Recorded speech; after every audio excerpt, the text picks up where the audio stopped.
রে সারা পৃথিবীর যত দামি জিনিস আছে তার মধ্যে নবীজি বলছেন সবচাইতে দামি জিনিস হলো নেক নারী। আমার মা বোন, আপনার স্ত্রী, আমার বাবার স্ত্রী, আমার স্ত্রী, আমার বেটি। এই জন্য আল্লাহ এত দামি জিনিসকে বাইরে ফেলে রাখতে চান না। ঠিক বুঝলেন? এই দামি জিনিসকে আল্লাহ চোরের নজর থেকে বাঁচাবে। চোর আছে না নাই? নাই। এখনই বাজারে যাই দেখেন অনেকগুলো চোর ঘুরছে। ঘুরে না? ঘুরে না? বাজারে দেখেন যাই ঘুরছে। এরা চুরি করতে এসেছে। কি চুরি করবে? আর আমার বহিনেরাও খোলামেলা সামানের মতন হয়ে এসেছে রোডে।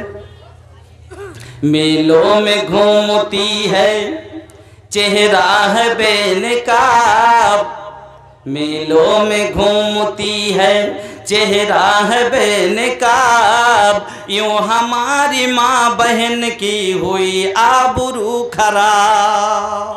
এই জন্য মুখ দেখা যাচ্ছে, মাথা দেখা যাচ্ছে। আপনি বাজারে যান, এখন দেখতে পাবেন মাথার কাপড় ফেলে ফেলে তারা চলাচল করছে। আল্লাহ রে আল্লাহ, হোটেল মে बैठे बैठे के करती है नाश्ता, आंचल गिरा के सर से ये चलती है रास्ता। होटल में बैठे बैठे के करती है नाश्ता, आंचल गिरा के सर से ये चलती है रास्ता। पर्दे के इनके सामने कोई कीमत नहीं रही, पर्दे के इनके सामने कोई कीमत नहीं रही, भी फातिमा से अब कोई औरत नहीं रही। नाम फातिमा পাওয়া যাবে কিন্তু আমল ফাতেমার মতো পাওয়া যাবে না। নাম খাদিজা পাওয়া যাবে, পর্দা খাদিজার পাবেন না। নাম সুমাইয়া পাবেন, ব্যবহার সুমাইয়ার পাবেন না। এই বাজারে যেয়ে দেখেন আমার বোনেরা কেমন ভাবে চলতে আছে। মাগো, আমার বোনেরা শুনেলেন, যারা রাস্তাঘাটে এখন মুমফালি কিনে বেড়াচ্ছেন শোনেন।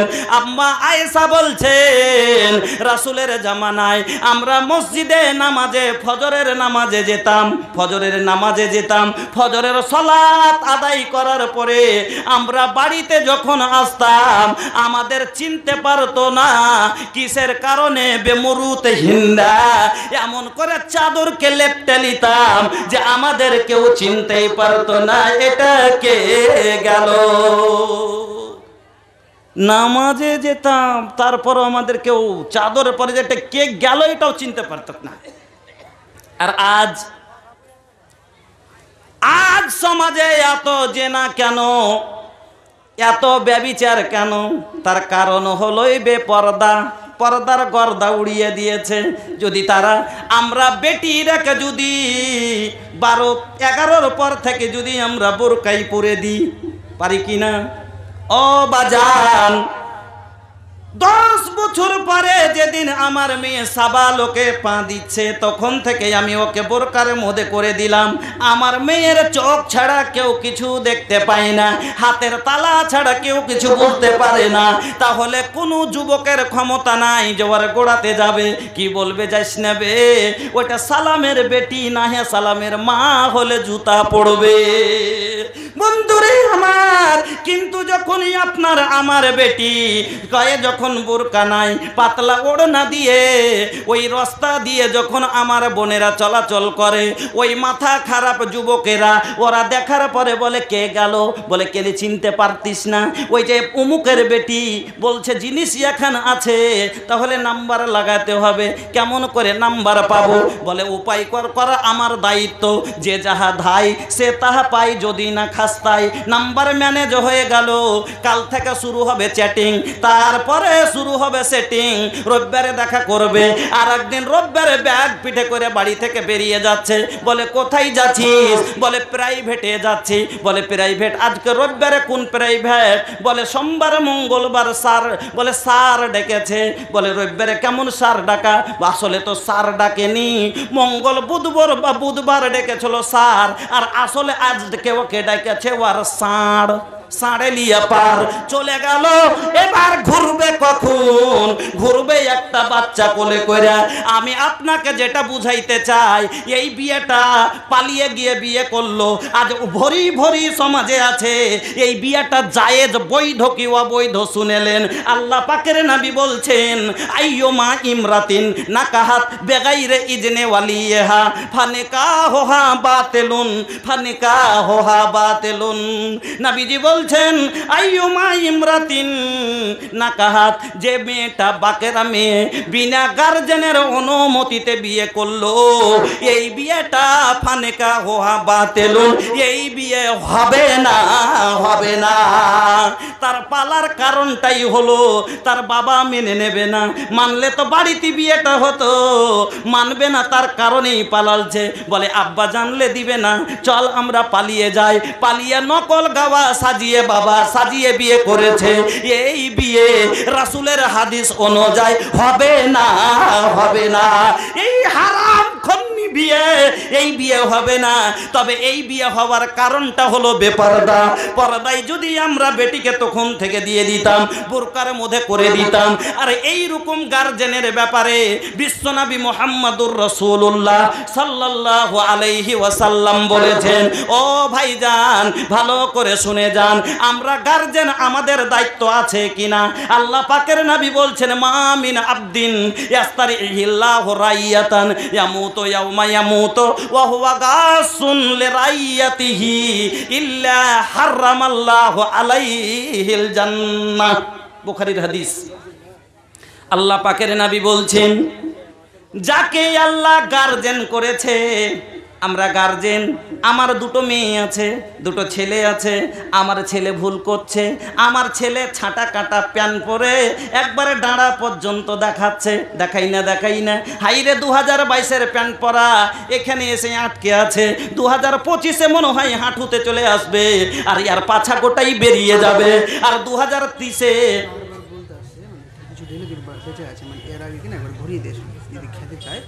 আচ্ছা, এর আগে খাওয়ার জন্য কিছু লোক গিয়েছিলেন, কিন্তু তখন মানে সুবিধা ছিল না। এখন কিছু খাবার বেঁচে আছে, জিনিসটাকে নষ্ট না করে যদি আপনারা একটু কম টাকা খেয়ে নেন, তো আপনাকে বললাম যে আপনার দুটো ফায়দা হবে, একটা পেটে আর একটা হলে আমলের, দুটো ফায়দা হবে, যান খেয়ে নেন। তো আমরা গার্জেন বলতেছিলাম, আপনার আমার সামনে অসভ্য পোশাক পরে আপনার আমার সন্তান চলে, আর আমি বাবা হয়ে গার্জেন হয়ে দেখছি, আমি বারণ করি না। আমার মেয়ে আমার আগাদিকে মাথা উদম করে স্কুলে যাচ্ছে, বাড়ি থেকে বের হচ্ছে, আমি দেখছি, আমি বারণ করি না। এর মানে আমি তাকে গুনার দিকে আগিয়ে দিলাম, তাকে অন্ধকারের দিকে ঠেলে দিলাম। এই জন্য নবীজি বলছেন, এই রকম গার্জেন যারা হবে, এই অবস্থায় তার যদি মরণ হয়ে যায়, নবীজি বলছেন, ইল্লা হারামাল্লাহু আলাইহিল জান্নাহ, এই রকম গার্জেনের উপরে আল্লাহ জান্নাতকে হারাম করে দিবে। গার্জেন হয়েছেন, আপনারও দায়িত্ব আছে, খালি বাপ লয়। হ্যাঁ, মন খুশি হয়েছে আব্বা আব্বা ডাকছে, কিন্তু আব্বাস ডাক শোনার লেগে কিছু করতে হয়। তো বলতেছিলাম, পর্দা এই জন্য আল্লাহ রাব্বুল আলামিন দুনিয়ার সমস্ত জিনিসের মধ্যে আমার মা বোন হলো 1 নম্বরে, আমার বন্ধুরা সমস্ত মাখলুকের মধ্যে হলো আদম সন্তান হলো দামি, আর আদম সন্তানের মধ্যে আমার মারা হলো বেশি দামি। কারণ আমি আলিম হলো ওই মার কোখের, আমি ফাজিল হলো ওই মার পেট থেকে।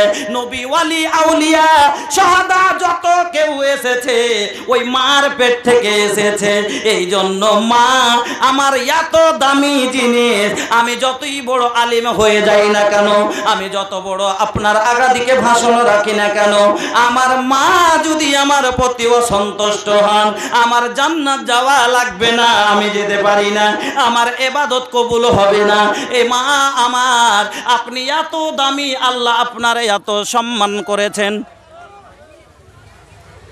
আল্লাহ আপনারা এত সম্মান করেছেন। মাগো সোনা, যদি আপনার সোনার একটা চেন আছে, যদি চুরি হয়ে যায় আবার নতুন করে পাবেন। আপনার একটা সোনার বালি আছে, যদি চুরি হয়ে যায় আবার নতুন তৈরি করে পাবেন। একটা রূপার চেন আপনার পাতা আছে, হারিয়ে গেলে আবার নতুন পেয়ে যাবেন। কিন্তু বোন রে, সম্মান যদি হারিয়ে যায় আর জীবনে নতুন করে সম্মান পাওয়া যাবে না। সব থেকে দামি জিনিস, এই জন্য আল্লাহকে বেশি লুকিয়ে রাখতে বলেছে। আপনাকে সামান্য আরেকটা দিই, তারপরে ফের হাদিসের উপরে আসছে। আপনি বাজারে দুটা জিনিস কিনেন, একটা 5 কিলোর একটা লোহার বাটখারা লাপার জন্য বাড়িতে, আর একটা 5 আনার একটা কি লাখের বা কানের 5 আনার একটা কানের কিনেন। আচ্ছা, দুটার মধ্যে কোনটা? এটা হলো লোহা, 5 কেজি ওজনের দিকে খুব বেশি, আর এই হলো 5 আনা। কিন্তু কোনটাকে বেশি আপনাকে বেশি যত্ন করে দেয়? কোনটাকে যত্ন করে দেয়? কানেরটা। কেন দেখবেন? ওকে আগে একটা কাগজে মুড়বে, তারপরে একটা খাপের মধ্যে একটা লরম ফের তুলা দিবে, তারপরে রেখে খাপের মুখটা প্যাক করে তারপরে ছোট্ট একটা ক্যারিতে ভরে দিবে, আর ভরে দিয়ে তারপরে আপনার হাতে যখন দিবে আপনি খালি এদিকে দেখবেন, এদিকে দেখবেন, কোন দিকে দিয়ে কেউ দেখছে নাকি, কোনখানে লুকাবো। তারপরে রাস্তায় আস্তে আস্তে বারবার খালি পাকেট চেক করবেন, আছে না পড়ে গেল, আছে না পড়ে গেল। কিন্তু 5 কেজির একটা বাটখারা যখন আপনি কিনে আনবেন, আপনাকে মধ্যখানে একটা দড়ি বেঁধে হাতে ঝুলিয়ে দিয়ে দিবে। চোরের ভয় নাই, পড়ে যাওয়ার ভয় নাই।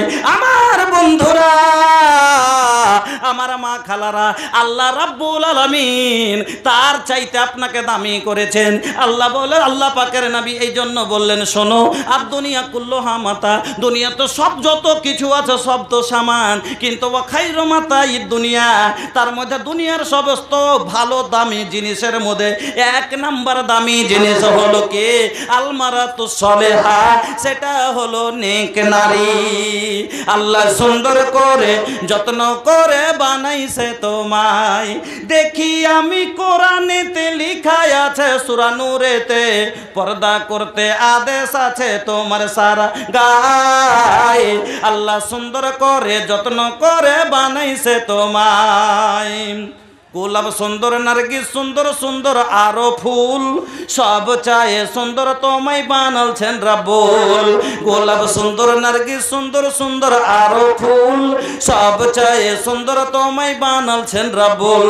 বোরকা পরে রাখো ঢেকে, দেহটা জানো কেউ না দেখে, আর দেখলে কিন্তু জাহান্নামে হবে তোমার ঠাই। আল্লাহ সুন্দর করে যত্ন করে বানাইছে তোমায়। আমার বন্ধুরা, আপনার মা খালারা শোনেন, আপনার গলিতে একটা কলমা বোরের গাছ আছে, কমলা বোরের গাছ। ওই বোরের গাছটার চতুর্দিকে যদি আপনি জাল দিয়ে না ঘেরেন, যেই আসবে সেই ঢাল চালাবে, যেই দেখবে সেই ছিঁড়ার চেষ্টা করবে। এই জন্য আপনাকে তাকে বেড়া দিতে হয়। আপনি একটা গাড়ি কিনেছেন, আপনার গাড়িটা আপনি যখন বাইরে রাখেন তখন ওপরে শীতকালের একটা দেখবেন কাপড় দিয়ে ঢেকে দেন, ধুলো পড়তে দেন না।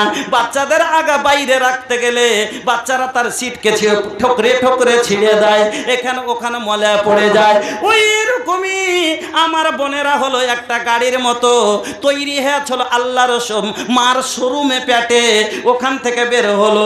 এবার তার যতদিন শোরুমের মালিকের কাছে শোরুমে ছিল, তারপরে বাবা হলো শোরুমের মালিক, শোরুম থেকে বের হয়ে আপনি রিটেলার কিনে নিলেন। এবার গাড়ি আর রক্ষা করার দায়িত্ব হলো আপনার। আপনি যদি বাইরে খাড়ো করে রাখেন, কখন আপনি পাংচার পাবেন, কখন আপনি সিট ছেঁড়া পাবেন। আর তাকে যদি সুরক্ষা করে ঘরে রাখেন, তাকে সুন্দর করে পাবেন। ওই রকমই আপনার স্ত্রীকে যদি বিয়ে করেছেন আপনি, এই গাড়ির ড্রাইভার হলেন আপনি, এই গাড়ির ওয়ানার বুক আপনাকে দিয়েছে কিনা বলেন? যেদিন আপনি বিয়ে করেছিলেন সেই দিন আপনাকে একটা ওয়ানার বুক দেওয়া হয়েছিল, নিকাহ নামা, কাজী নামা দিয়েছিল কিনা? আপনাকে দিয়েছিল এই গাড়ির জিম্মেদারি। আজ থেকে এই 81,000 টাকার বিনিময় তোমাকে গাড়ি দেওয়া হলো, জীবন ভরে চালাও, কিন্তু ব্রেক যেমন করে তুমি চালাবে, গাড়িকে লোকের হাতে ছেড়ে দাও, গাড়ি ঢনঢনে হয়ে যাবে। গাড়িকে সুরক্ষিত নিজের হাতে রাখো, গাড়ি সুরক্ষিত থাকবে। এই গাড়ি তোমার। এবার বাড়ি আনার পরে চাচতো ভাইকে দেন, মামাইতো ভাইকে দেন, খালাতো ভাইকে দেন, ফুফাতো ভাইকে দেন, বা নিজে রাখেন। না না, আমি ওনার, আমি মালিক, এই গাড়ির দায়িত্ব আমার আছে, আমি অন্য কাউকে দিব না। কিন্তু বাবা আজকে আমরা কত হুঁশিয়ার, বিয়ে করে আনি আমি, আনতে যাবে আমার চাচতো ভাই, বিয়ে করে আমি আনতে যাবে আমার মামাইতো ভাই, বিয়ে করি আমি আনতে যাবে আমার খালাইতো ভাই। আপনার কি বিশ্বাস ঘাটাতে তেল বার করতে পারে, বিক্রি করে দিতে পারে কিনা? কথা হক না বেহক? কেমন করে আপনি এর উপরে বিশ্বাস করেন? আপনার গাড়ি অ্যাক্সিডেন্টও করে দিতে পারেন, হেডলাইট ভেঙে যাবে, বরবাদ আপনার হবে। ওর কি যায়, আপনাকে সরি বলে কেটে পড়বে, কান ধরে কেটে পড়বে, কিছু টাকা দিয়ে চলে যাবে, বরবাদ আপনার হবে। এই জন্য ভাইজান ওয়ান, আপনি গাড়ি নিয়েছেন, এর দায়িত্ব আপনার ওপরে। এবার আপনি যদি তার গাড়ির হেফাজত না করেন, এর জামিন হবে না আপনি। আমি বলতেছিলাম বন্ধুরে, আপনার আমার ঘরের বউ বেটির মালিক। যতদিন আমার বেটি বিয়ে হয়নি তার গার্জেন হলাম আমি, যতদিন আমি আমার বিয়ে দিয়ে দিলাম, স্বামী আপনি বিয়ে করে আনলেন, স্ত্রীর মালিক হয়ে গেলেন আপনি। আপনার হেফাজত করা লাগবে, পর্দায় আপনাকে রাখতে হবে। এই জন্য হাদিসের মধ্যে এসেছে, ইয়া মাসারাস সাবাবে মান ইসতাতা মিনকুমুল বাত ফালিয়াতাজাওয়াজ। ও যুবকেরা, তুমি বিয়ে করার, তোমার খুব বিয়ে করার উপযুক্ত কখন হবে? যখন তুমি কি করবে, তাকে খাওয়া পরা থাকার সুব্যবস্থা সব দিতে পারবে, তখন তুমি বিয়ে করো। আর যদি তুমি থাকার হেফাজত রাখার জায়গা নাই, গাড়ি রাখারই জায়গা নাই, গাড়ি কিনিস না রে বোকা, না হলে তোর গাড়ির ধাপজি উড়িয়ে দিবে। আমার বন্ধুরা, আমার ভাইজানেরা, আল্লাহ রাব্বুল আলামিন এত দামি জিনিসকে যেমন কোম্পানি সুরক্ষিত রাখে, ধুলো পড়তে দেয় না, কারণ এই আমার আল্লাহ এই কোম্পানিতে তৈরি করলে মেয়েদেরকে এত দামি জিনিস তাকে কেমন করে খোলা মাঠে রাখতে পারে? এই জন্য আল্লাহ রাব্বুল আলামিন পর্দার মধ্যে করে দিলেন, হেফাজতে করে দিলেন। আল্লাহ বলে দিলেন, মহিলারা রে, ওয়াকারনা ফি বুয়ুতিকুন্না ওয়ালা তাবাররাজনা তাবাররুজাল জাহিলিয়াতিল উলা। শুরু ইসলামে। এবার আসুন, পর্দা কোথা থেকে শুরু হচ্ছে আর কারণটা কি? শুরু ইসলামে যখন কোরআন নাজিল হতে শুরু হয়েছে, কোরআন আসার আগে আপনারা একটা কথা শুনেছেন, আইয়ামুল জাহেলিয়াত, অর্থাৎ অজ্ঞতার যুগ, জামানায়ে জেহালাত শুনেছেন বক্তাদের মুখে, বাপ লেখাপড়া করেছেন। তো জামানায়ে জাহেলিয়াত কাকে বলে, কোন জামানাটাকে? ঈসা আলাইহিস সালামকে আকাশে তুলে নেওয়ার পরে আর আমাদের নবী আসার আগে মধ্যখানে যে সময়টা গত হয়েছে, মতভেদ আছে, মেনে চলেন 5.5 থেকে 600 বছরের মাঝে এইরকম সময় এতে গত হয়েছিল। এই সময়টাকে বলা হয়েছে অজ্ঞতার যুগ, আইয়ামুল জাহেলিয়াত। ওই জেহালাতের যুগে মহিলারা যখন রাস্তাঘাটে বের হতো, পর্দা কি জিনিস কিছু জানছিল না, শরীয়ত তো নেই। এই জন্য যখন রাস্তায় তারা বের হতো, তখন কি করতো, একবারে ঠোঁটে লিপস্টিক, আলতা, যা করতে হয়, মানে যা লাগাতে হয়, সে যে সাজগুজ করে একবারে গয়নাগাঠি পরে, সুন্দর কাপড় পরে, নেকেট কাপড় পরে রাস্তাঘাটে চলাচল করতো, এইরকমভাবে চলাফেরা করতো। তো পর্দা কি জিনিস যখন ইসলাম আসলো, তো যখন আমার কিছু মানুষ ইসলাম গ্রহণ করেছে, মেয়েরাও গ্রহণ করেছে। এবার কিন্তু পর্দা যতদিন নাজিল হয়নি তার আগে মহিলারা যারা ইসলাম গ্রহণ করেছিল তারাও বেপর্দা হয়ে চলাচল করতো, মানে মাথায় হয়তো কাপড় নেই। কেন? পর্দা কি জিনিস তো বুঝে না, তো ওকে কি করবে, পর্দা কেমন কি কাকে বলে সেটাই জানে না, পর্দা নেই। তো রাস্তাঘাটে সাজ সিঙ্গার করে তারাও হাঁটাহাঁটি করতো, যার কারণে ওই মুনাফেকেরা, যেরকম বললাম না, এই যুগ আছে কিছু গেলা যে রাস্তা দিয়ে হাঁটলে ছোড়াকে খালি টিকটিকি লাগিয়ে দেখে আছে, বলছে কে গেল এটা। ওই রকমই মুনাফেকেরা ওই যুগে করতো কি, মানে রাস্তায় যখন থাকতো আর মুসলমানের মেয়েরা চলাচল করতো দেখে টিটকিরি মারামারি করতো, চোখ চমকা চমকা, দেখ দেখ দেখ জিনিস গেল এখানটা দেখ, এরকম মানে চোখটা মারা টাড়াটাড়ি করা, চোখ চমকা, কপাল চমকা, এরকম করতো। এই দেখে একটা খারাপ লাগবে কি লাগবে না? খারাপ লাগবে কি লাগবে না? আমার ধর্মের একটা মেয়ে যদি রাস্তায় চলে আর কোনো বাজে লোককে দেখি যে এইভাবে করছে, আপনার গায়েও আগুন ধরবে, আমারও গায়ে আগুন ধরবে। হযরতে উমারে ফারুক শটে সেরে যাচ্ছে, শোনেন, একদিন আল্লাহ পাকের নবীর কাছে আসলেন। হ্যাঁ, মানে এইভাবে রাস্তাঘাটে চলাচল করছে মহিলারা, তো উমর ফারুককে ভালো লাগলো না। আসার পর আল্লাহ রসুলকে বলছেন, আল্লাহ রসুল আপনি দয়া করে মহিলাদের পর্দা করতে বলেন। আল্লাহর রসুল কোনো উত্তর দিলেন না। উমর ফারুক চলে গেলেন। কই একদিন পরে আবার আসেন, ওই কথাই আবার নবীকে বলছেন, ইয়া রাসূলুল্লাহ ইয়া হাবিবাল্লাহ, নবী গো একদিন এসেছিলাম আপনার কাছে, আমি অভিযোগ করেছিলাম পর্দা সম্বন্ধে, আজকে আবার এসেছি, আপনি দয়া করে মহিলাদেরকে পর্দা করতে বলেন। আল্লাহর রাসূল আবার কোনো উত্তর দিলেন না। উমরের মনে মনে একটা কিন্তু মন খারাপ হবে কিনা যে একবার দুবার বলছি, কিন্তু হ্যাঁ বা না একটা কথা তো আল্লাহ রসুল বলবেন, কোনো কথাই তো বললেন না। ওমর ফারুক চলে গেলেন, চুপচাপ করে চলে গেলেন। আবার আর একদিন আসেন, আর মনে মনে কিন্তু বলছেন, আজকে যাব আল্লাহর রসুলকে এই কথা বলবো, যদি উত্তর দেন ঠিক আছে, না হলে আজ থেকে এই বিষয়তে আর কোনো কথা বলবো না। আল্লাহর রসুলের কাছে চলে আসলেন, আসার পরে এবারে বলছেন ওই কথা, ইয়া রাসূলুল্লাহ দয়ার নবী গো মহিলাদেরকে পর্দায় পুরুন, পর্দা করতে বলুন, আপনি দয়া করে পর্দার হুকুম করেন। আল্লাহ রাব্বুল আলামিন আরশে আজিম থেকে সব দেখতে আছেন। আল্লাহ বলেন, বান্দারে আমি তোর কতটা কাছে আছে শোন। আল্লাহ মা তুসবিহু বিহি নাফসুহু ওয়া নাহনু আকরাবু ইলাইহি মিন হাবলিল ওয়ারিদ।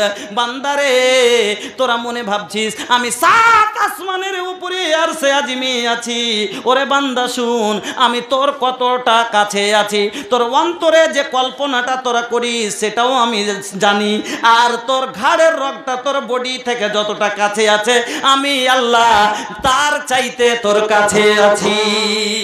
আল্লাহ রাব্বুল আলামিন সব ওখান থেকে আলিমুম বিজাতিস সুদূর, নবীর অন্তরের কথা জানছে, উমারের অন্তরের কথা জানছেন। আল্লাহ রাব্বুল আলামিন জানছেন যে হ্যাঁ আল্লাহর রাসূলের মন যে পর্দা হওয়া দরকার, কিন্তু কিছু বলতে পারেন না। কেন বলেন না? আল্লাহ কিছু বলেনি, নিজের মন থেকে কেমন করে বলে দিব? কোরআন বলছে, ওয়ামা ইয়ানতিকু আনিল হাওয়া ইন হুয়া ইল্লা ওয়াহয়ুহা। আল্লাহ নিজে নবীর গওয়াহি দিচ্ছে, আমার নবী নিজের মন থেকে কোনো দিন একটাও কথা বলেননি। আল্লাহ যা ওহী করেছেন তাই বলেছেন। আমার আল শায়ের বলছে, মোহাম্মদ হাদি হারগিজ না গুপতে তা না গুপতে জিবরিল, জিবরিল হারগিজ না গুপতে তা না গুপতে কিরদেগার। আল্লাহ রাসূল অতক্ষণ পর্যন্ত মানুষকে কোনো কথা বলেননি যতক্ষণ জিবরিল আমিন নবীকে না বলেছেন, আর জিবরিল অতক্ষণ কোনো কথা বলেননি যতক্ষণ আল্লাহ জিবরিলকে নবীকে বলতে না বলেছেন। এবার আল্লাহ আদেশ করে দিলেন, যা যা যা মুখে খবর দিয়ে দে, আজকে থেকে পর্দার আইন হয়ে গেল। মহিলাদেরকে বলে দিবে, তারা যখন রাজা তারা বাড়িতে বেশি থাকার চেষ্টা করবে। ও মা খালা শোনেন, আল্লাহ রাব্বুল আলামিন বলেন, ওয়াকারনা ফি বুয়ুতিকুন্না ওয়ালা তাবাররাজনা তাবাররুজাল জাহিলিয়াতিল উলা। আল্লাহ বলছেন, মহিলারা রে তোরা বেশি পর্দার মধ্যে থাক, বাড়ির ভিতরে থাক। কেন? ঘেরা জিনিস বেশি সুরক্ষিত থাকে, এই জন্য তোরা বেশি ঘেরার মধ্যে থাক। ও কারণে তোরা বাইরে যাস না, বিনা কারণে কোনো ওখান রাস্তাঘাটে চলিস না। দেখেন আজকে আল্লাহ রাব্বুল আলামিন বললেন যে তোমরা বাড়ির ভিতরে বেশি থাকো, তার বিনিময় আজ আমার মা খালারা কতটা আগে গেল, এরা বরযাত্রী যেতে শুরু করে দিল। যেখানে আল্লাহ বলছেন